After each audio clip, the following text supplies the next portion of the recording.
후두둑 후두둑. 빗소리가 참 좋은 아침입니다. 차 수리를 맡기고 집에 돌아가서 조용히 말씀 묵상을 녹음하려고 했는데 빗소리가 너무 좋아서 조금은 소란스럽지만 카페에서 말씀 묵상을 녹음해 보려고 합니다. 그럼 시작해 볼까요? 역지사지, 처지를 바꾸어 생각하는 것. 그게 참 쉽지 않습니다. 불임이나 유산의 경험이 있는 사람이 아니면 한나의 고통과 힘겨움을 충분히 공감하기가 어렵죠. 생각해보면 성경은 참 낯선 고통과 슬픔의 이야기가 많이 등장하는 것 같습니다. 그래서 흥미진진한 것도 있지만 그래서 여러 고통과 슬픔에 귀를 기울일 수 있는 마음을 갖게 해주기도 하죠. 당신에게 한나의 이야기는 어떻게 읽혀지나요? 어제 읽은 18절까지의 말씀까지만 보면 한나는 사람에게서 온 억울함과 괴롭힘을 하나님께 기도로 쏟아냈습니다. 사람에게서 온 분노를 다시 사람에게 되갚는 방식이 아니라 하나님께 쏟아내는 한나의 대응 방식은 오랫동안 기독교인들의 모범이 되었죠. 하지만 그렇게 한다고 해서 바뀌는 건 없지 않나요? 분인나는 여전히 분인나였고 엘가나도 여전히 엘가나인 거잖아요.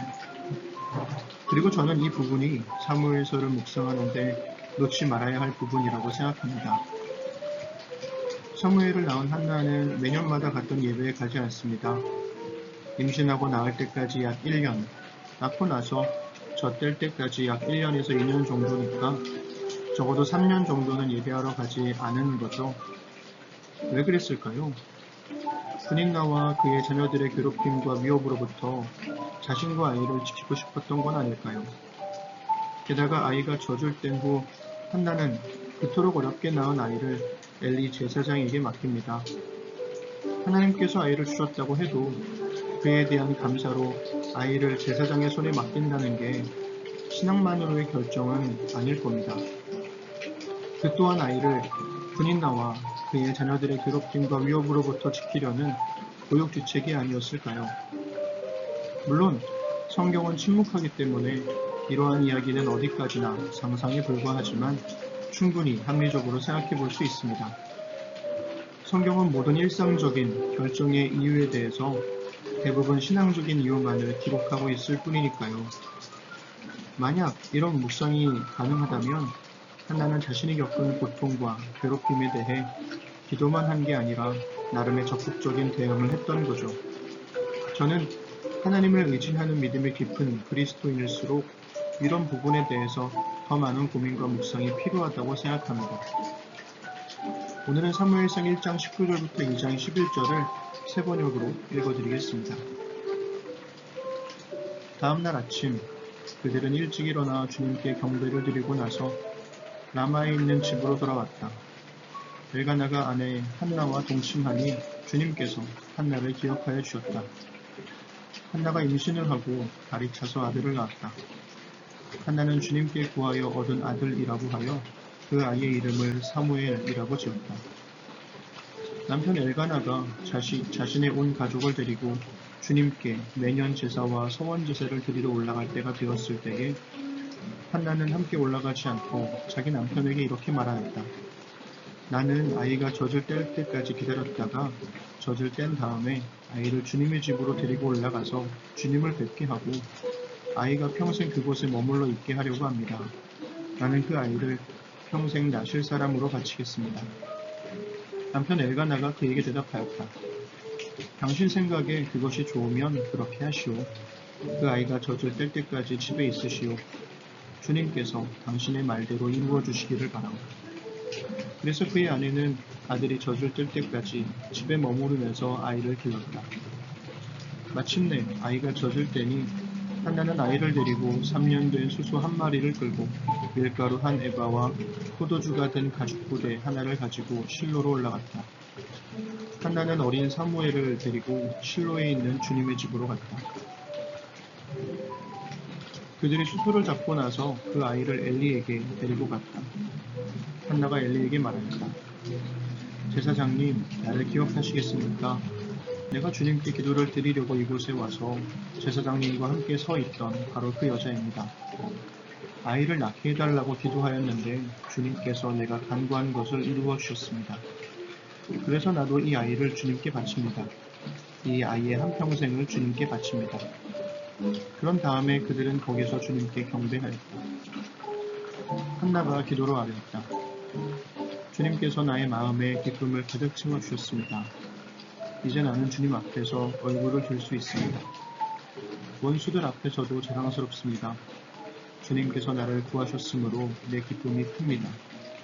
주님과 같으신 분은 없습니다. 주님처럼 거룩하신 분은 없습니다. 우리 하나님 같은 반석은 없습니다. 너희는 교만한 말을 늘어놓지 말아라. 오만한 말을 입 밖에 내지 말아라. 참으로 주님은 모든 것을 아시는 하나님이시며 사람이 하는 일을 저울에 바라보시는 분이시다. 용사들의 활은 꺾이나 약한 사람들은 강해진다. 한때 넉넉하게 살던 자들은 먹고 살려고 품을 팔지만 굶주리던 자들은 다시 굶주리지 않는다. 자식을 못 낳던 여인은 7이나 낳지만 아들을 많이 둔 여인은 홀로 남는다. 주님은 사람을 죽이기도 하시고 살리기도 하시며 수올로 내려가기도 하시고 거기에서 다시 올라오기도 하신다. 주님은 사람을 가난하게도 하시고 부유하게도 하시고 낮추기도 하시고 높이기도 하신다. 가난한 사람을 티끌에서 일으키시며 궁핍한 사람을 거름더미에서 들어올리셔서 귀한 이들과 한자리에 앉게 하시며 영광스러운 자리를 차지하게 하신다. 이 세상을 떠받치고 있는 기초는 모두 주님의 것이다. 그분이 땅덩어리를 기초 위에 올려놓으셨다. 주님께서는 성도들의 발걸음을 지켜주시며 악인들을 어둠 속에서 멸망시키신다. 사람이 힘으로 이길 수가 없다. 주님께 맞서는 자들은 산산이 깨어질 것이다. 하늘에서 벼락으로 그들을 치실 것이다. 주님께서 땅 끝까지 심판하시고 세우신 왕에게 힘을 주시며 기름 부어 세우신 왕에게 승리를 안겨주실 것이다. 엘가나는 라마에 있는 자기의 집으로 돌아갔으나 사무엘은 제사장 엘리 곁에 있으면서 주님을 섬기는 사람이 되었다. 한나는 엘리 제사장을 통한 하나님의 응답을 기억합니다. 그런데 이게 참 어려운 일이거든요. 절박하게 기도할 때야 하나님께 도와달라고 말하지만 막상 문제가 해결되고 나면 운이 좋아서 누가 도와줘서 좀 더 재수없게 말하자면 내가 잘해서 해결된 거야 이렇게 생각하는 경우가 의외로 많기 때문입니다. 설령 하나님께 감사한다고 하더라도 그 감사가 헌금으로 이어지는 경우는 더더욱 드뭅니다. 오해하지 말아주세요. 하나님이 대가를 바라신다는 것도 아니고 돈을 좋아하신다는 것도 아니니까요.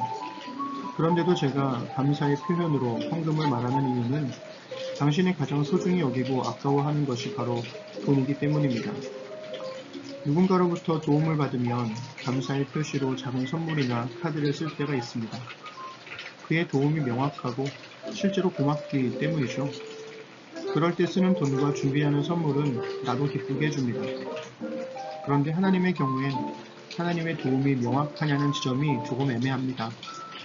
믿음으로는 도와주셨어 라고 말할 수 있는데 어떻게 도와주셨는지에 대한 실체가 없기 때문이죠.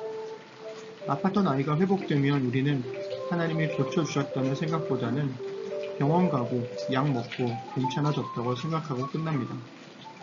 고쳐주셔서 감사하다고 하나님께 기도라도 하면 좀 다행이죠.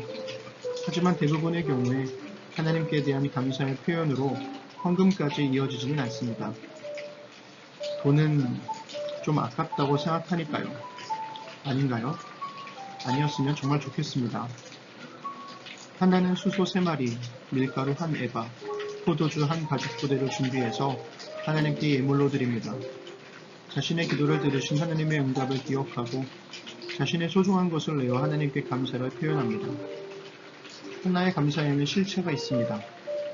여호와는 죽이기도 하시고 살리기도 하시며 수월에 내리기도 하시고 높이기도 하시는도다.